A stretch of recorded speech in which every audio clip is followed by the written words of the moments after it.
दोस्तों, एक सच जो हम सभी जानते हैं कि कोशिश करने वालों की कभी हार नहीं होती, लेकिन इससे भी बड़ा एक सच जो आज हम जानने वाले हैं कि कोशिश अगर सही दिशा में, सही समय और सही व्यक्ति के साथ की जाए तो आपको सफलता मिलना निश्चित हो जाता है।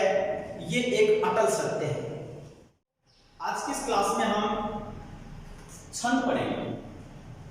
छंद का अर्थ क्या होता है, कितने प्रकार होते हैं, और जो एक महत्वपूर्ण बिंदु जिसको मैंने यहाँ विशेष रूप से समझाने का प्रयास किया है वो है कि हम गण कैसे बनाएं।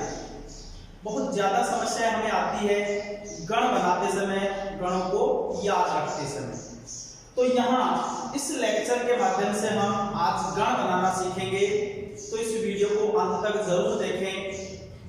शुरुआत करते हैं बच्चों कि छंद का मतलब क्या होता है। छंद का मतलब होता है आच्छादन करना। क्या मतलब होता है? आच्छादन करना। किसको आच्छादन करना? वर्णों को आच्छादन करना। वर्णों को आच्छादित करके उनको जो गाने योग्य बना सके, गेयात्मक बना सके, उनको नाम दिया गया है छंद। ठीक है। अगली बात आती है कि क्या सारे छंद एक जैसे हैं? नहीं, बिल्कुल नहीं। छंद जो है उनको हमने दो भागों में बांटा है।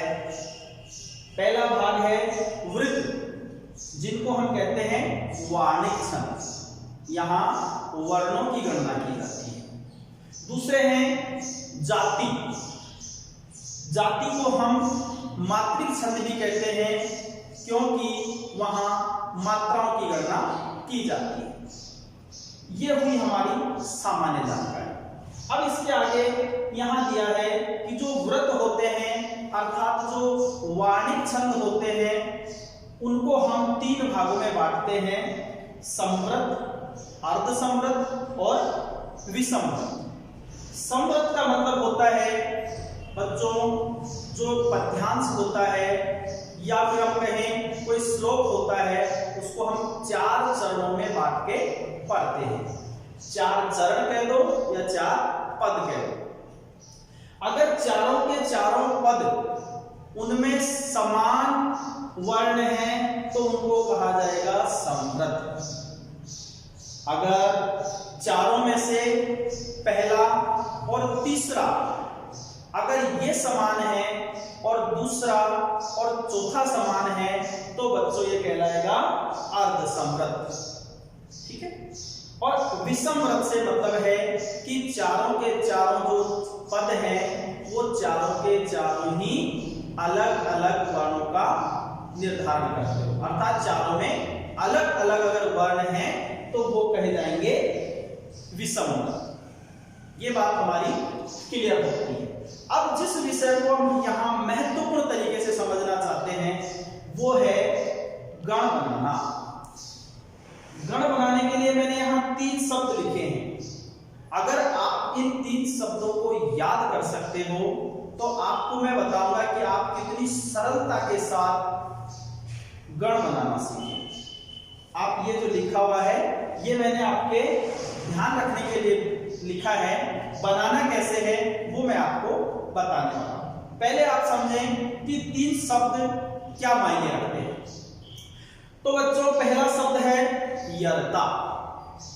यरता, यरता। तीन वर्ण है इसमें, य, र और त। दूसरा है भजसा, भ, ज और स। और तीसरा जो पद है उसमें है दो वर्ण, मैं और न। अब हम इन जो प्रत्येक वर्ण है इससे एक गण बनाते हैं। य से यगण, र से रगण, त से तगण। ठीक है। इसी प्रकार से भ से भगण, ज से जगण और स से सगण, मैं से मगण और न से नगण। ये हमारे बन गए 8 गण। बात ये नहीं है, बात ये है कि हम किस सिस्टमैटिक तरीके से इसको सीखें। तो बच्चों ध्यान रखना है आपको, जो मैंने पहले वाला जो शब्द लिखा है इसका क्रम ध्यान रखना है। पहले नंबर का जो वर्ण है जिसके अंदर पहला वर्ण लघु होता है वो होता है यगण। इसका क्रम यही रहेगा, जो पहले नंबर वाला है यानी पहला लघु है और दोनों गुरु है तो वो कहलाएगा यगण। ये रे बीच में है, अगर बीच वाला वर्ण लघु है और पहला और तीसरा वर्ण अगर गुरु है तो वो कहलाएगा रगण। इसी तरीके से अगर लास्ट वाला वर्ण लघु है और शुरू वाले दोनों गुरु हैं तो वो कहलाएगा तगड़।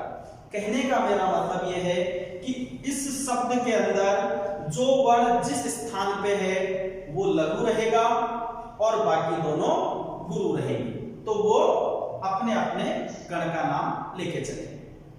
इसी तरीके से नीचे भजसा में देखिए, भय ये इसके विपरीत है। विपरीत कैसे है?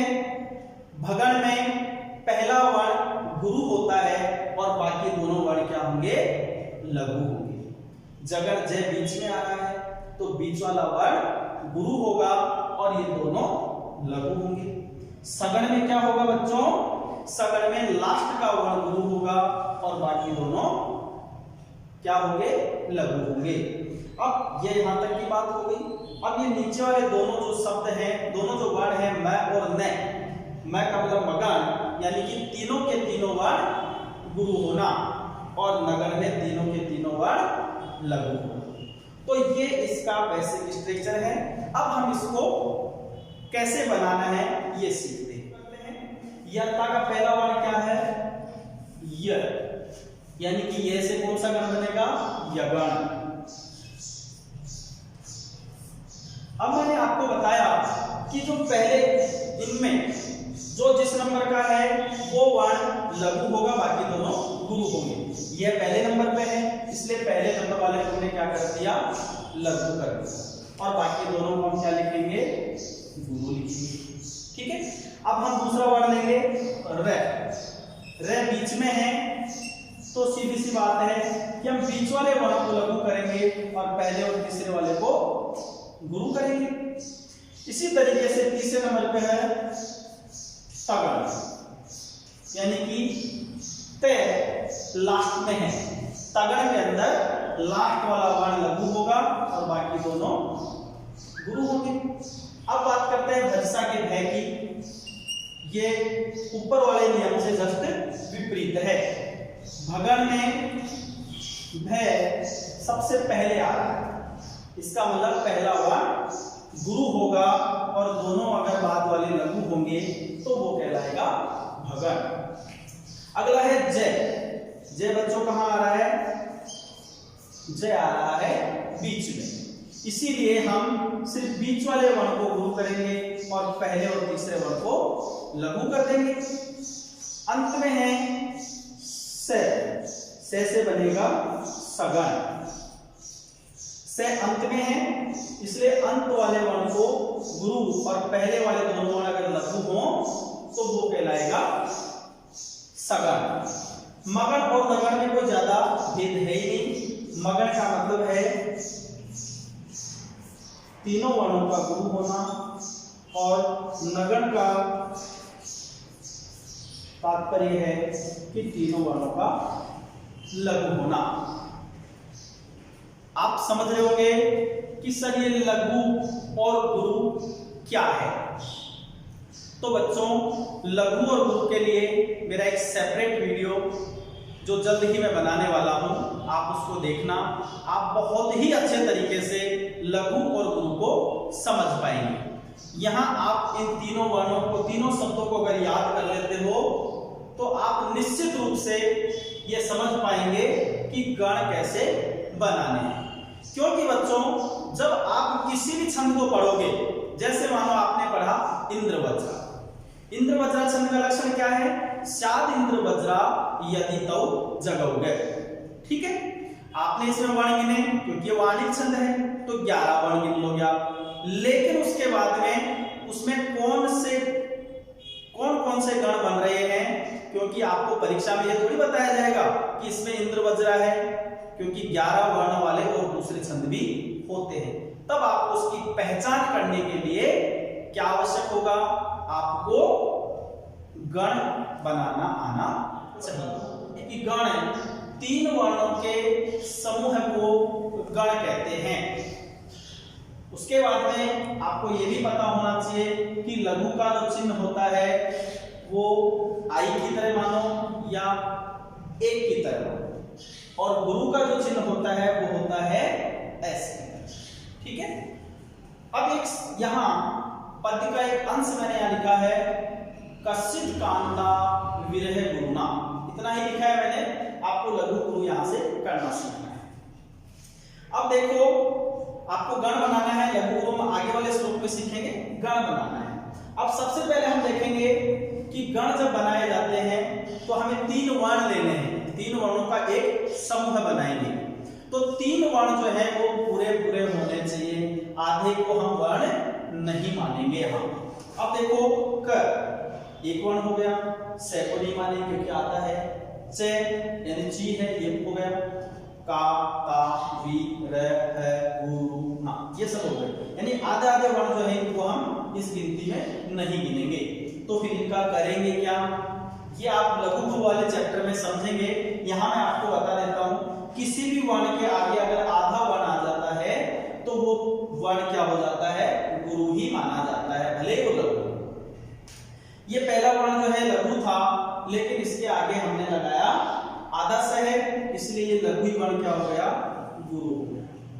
दूसरा ची है, इसके आगे भी आधा वर्ण आ रहा है तो ये भी हो गया गुरु, और लास्ट में क्या है का, तो ये तो गुरु है, आ की मात्रा लगी हुई है। अब ये 3 वर्णों का हमने एक क्या बना दिया, जोड़ा बना दिया। बच्चों अगर आप समझ पा रहे हो तो तीनों वर्ण अगर किसी पद के अंदर तीनों वर्ण जो है वो शुरू के गुरु आ रहे हो तो कौन सा गण होता है, देखो मगण।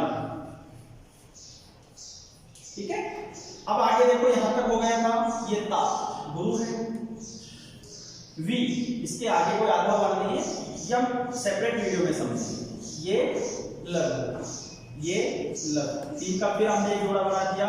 अब यहां आप समझें कि इसका पहला वर्ण क्या है, गुरु है, और पहला वर्ण गुरु किसमें होता है, भगण में होता है, तो इसका क्या बन गया, भगण। भगण में पहले नंबर पे आता है इसलिए भगण बन गया। आगे देखो है, ये लघु है, गु ये लघु है, और रु ये भी लघु है। तीनों वर्ण लघु हैं। तीनों लघु किसमें होते हैं, नगण में। ये वर्ण बच रहा है, ये श्लोक का पूरा अंश मैंने नहीं लिखा तो वो आगे वाले अंश में आएगा। तो ये आपने देखा कि आप किस प्रकार से गण बना सकते हैं। गण बनाना आप सीख गए तो आगे वाले वीडियो लेक्चर में आप लघु और गुरु करना भी सीखेंगे, जिससे कि आप छंद की तरफ बढ़ सकें। धन्यवाद।